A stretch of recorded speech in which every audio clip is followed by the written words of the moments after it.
So I came across another amazing video from Victor Davis Hanson. I don't want to be doing this every day talking about what he has to say, but he raises some interesting points, and I want to play this monologue from him.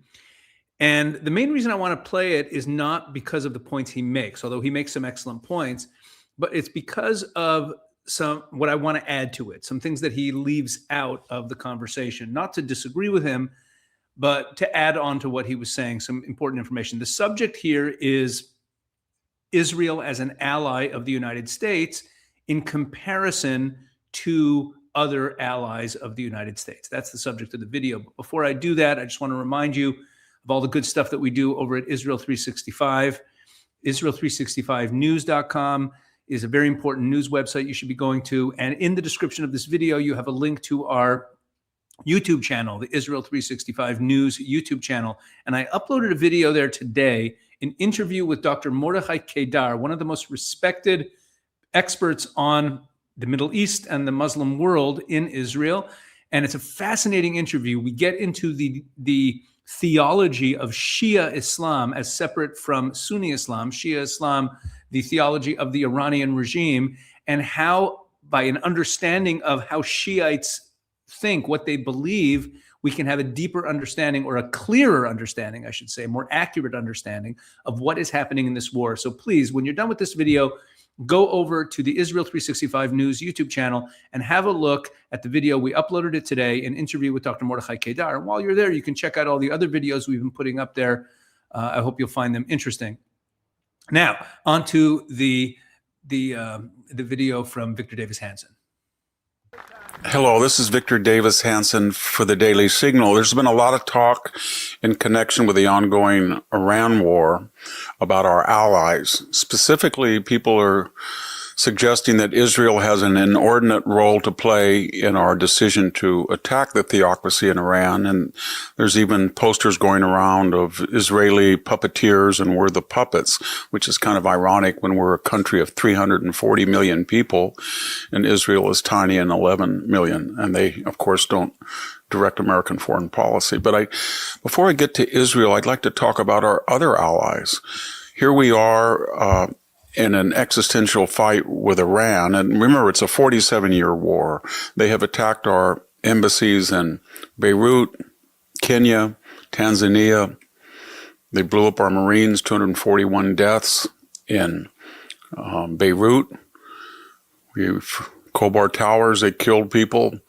They've sent assassination teams all over the world, killed a lot of Jewish people in Argentina. They tried to kill former National Security Advisor John Bolton, former Secretary of State Mike Pompeo, Donald Trump. It's not true that they only killed 600 Americans with shape charges. I think most people in the military that were acquainted with that, it's more like 1,500, and thousands were maimed. And it was not just in Iraq, it was also in Afghanistan. In other words, they sent shaped charges into the hands of Islamic militants who used them in a variety of ways, specifically IEDs, to kill Americans. That went unanswered as well. They've taken hostages. They killed 41 Americans, their surrogates, Hamas did, on October 7th. Of the 1,200 Israelis that were butchered, men, women, older people, 41 were American citizens. I could go on, but we've been in a 47-year war with this country since its birth in 1979. And remember, it was birthed on one fact. It took over the American embassy and took our diplomatic personnel as hostages. That was never really replied to. And now they have bragged in the negotiations. They had an out. Just don't make a bomb. Don't keep giving $50 million a year to a month to Hezbollah, $50 million to Hamas, or $50 million to the Houthis. Just don't do that. And they wouldn't do it. So here we are in a war, and now we're blaming many people in the United States, Israel, as the instigator. But I'd like to talk, as I said, about our other allies. First, Spain has already announced that we could not use the NATO base near Gibraltar, a key base that governs traffic in and out of the Mediterranean. We cannot use it for operations against Iran. In other words, they're saying that we don't want any part in this war, and you, the United States, cannot use this base, which is supposed to be for NATO operations. And NATO has been on the record of criticizing Iran and saying it should denuclearize. This is kind of ironic. Spain did the same thing. If you remember in 1986, it told Ronald Reagan, if you're going to hit Libya, you cannot fly over our territory from bases in England. I think it cost them about 2,500. France did the same thing. Can't fly over the Iberian Peninsula, 2,500-mile detour for us to do that. They've been very vocal that they will not meet their 5% armament. They have barely, I don't think they've quite met the 2% unless they did it recently. Then we turn to France. France has already said from the very beginning that this was a dangerous war, basically wanted no part in it. The most surprising, though, is the United Kingdom. The United Kingdom, under Prime Minister Starmer, has said that they cannot use that key base for long-range bomber operations in Diego Garcia in the Indian Ocean. England has always allowed us to do that, but they said we can only use it for defensive operations. What does that mean? What does it mean when you fly into Iran to stop them from shooting missiles at the Emirates or Israel? That's an offensive operation. It was incoherent. And then in addition, it decided it would keep away from, it wouldn't really weigh in. And then when it had a base in Cyprus that was hit, or was going to be hit, targeted, then all of a sudden the UK said, well, we'll send one destroyer, but we're not even able to send it for the weekend because we don't want to pay overtime pay. What's going on with our allies? Does Mr. Stormer remember the 1982 Falkland Wars? Remember Falklands? Argentina took it. Britain wanted to go halfway around the world. They didn't have the wherewithal to do it. We didn't really want to offend an Argentine, even though there was a dictatorship in Latin America. We were trying to create a solidarity in our backyard. The dictatorship in Argentina was reprehensible, but not as reprehensible as the Iranian dictatorship. And what did we do? Al Haig, our Secretary of State, said we should triangulate. Reagan said no. Give them 2 million gallons of gas. They're out of gas. They'll be stranded. Give them satellite reconnaissance. Give them 200 Sidewinder missiles. Give them anything they want. If they lose a carrier, you give a United States Marine carrier and give it to them. It was just a blank check to Margaret Thatcher. Do they forget that? Because they're going to remember it, because we're not going to do that again in extremis from what they have done. Germany, well, no need to talk about Germany.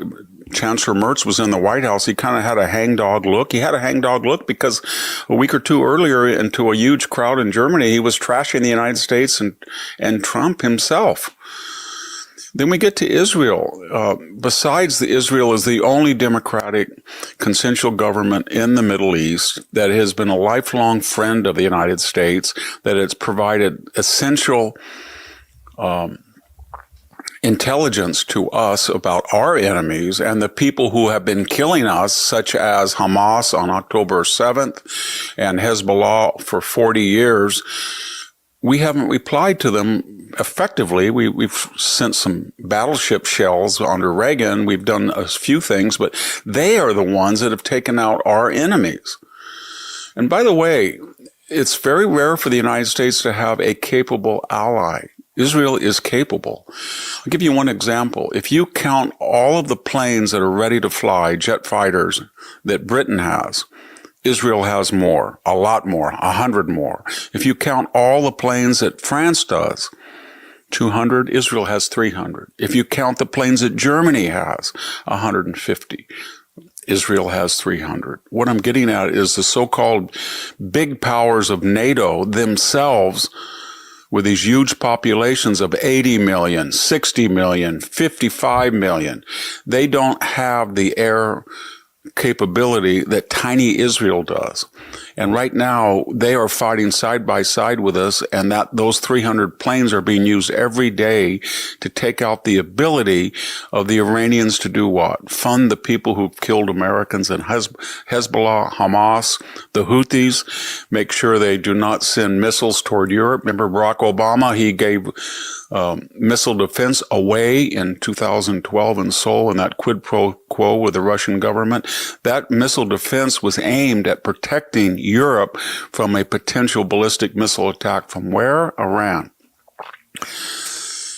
In conclusion, we have a very strong ally in Israel. It's one of the most capable countries in the world, and we have some unreliable allies in our formal alliance. We should remember that before we start making accusations that the Jews or the Israelis are pulling the strings of American diplomacy and military decision-making. Thank you very much. This is Victor Davis Hanson for the Daily Signal.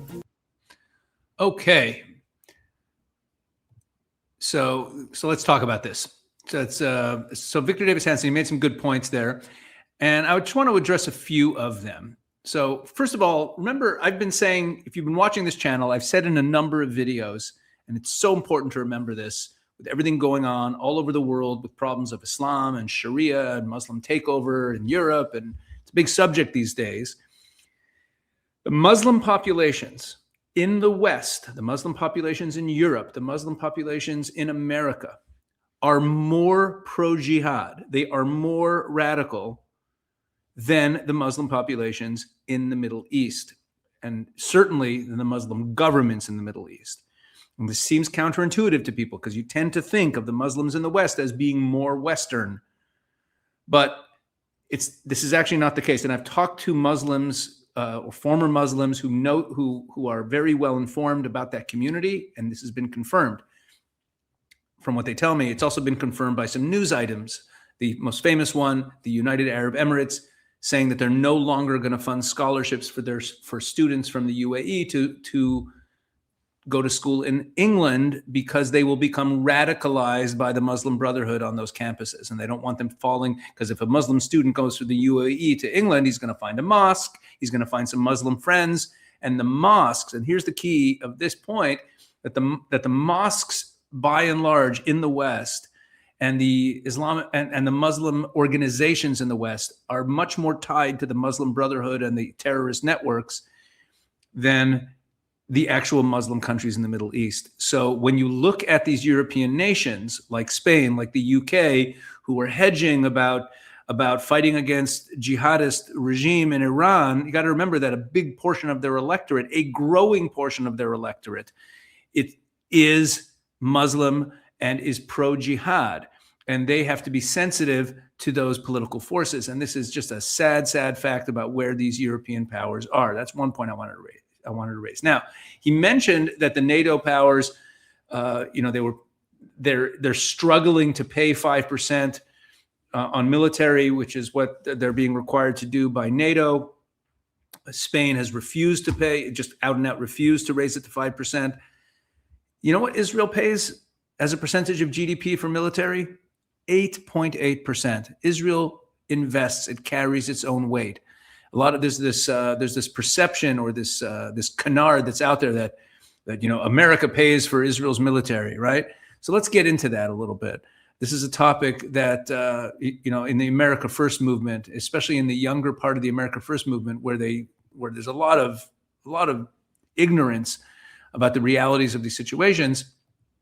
So in the America First movement, one of the things that they're fond of saying is that America pays for the Israeli military. Tucker Carlson says it all the time. In a video I made recently about Tucker's rant about the temple patches on Israeli army uniforms, which is on this channel, you can find it.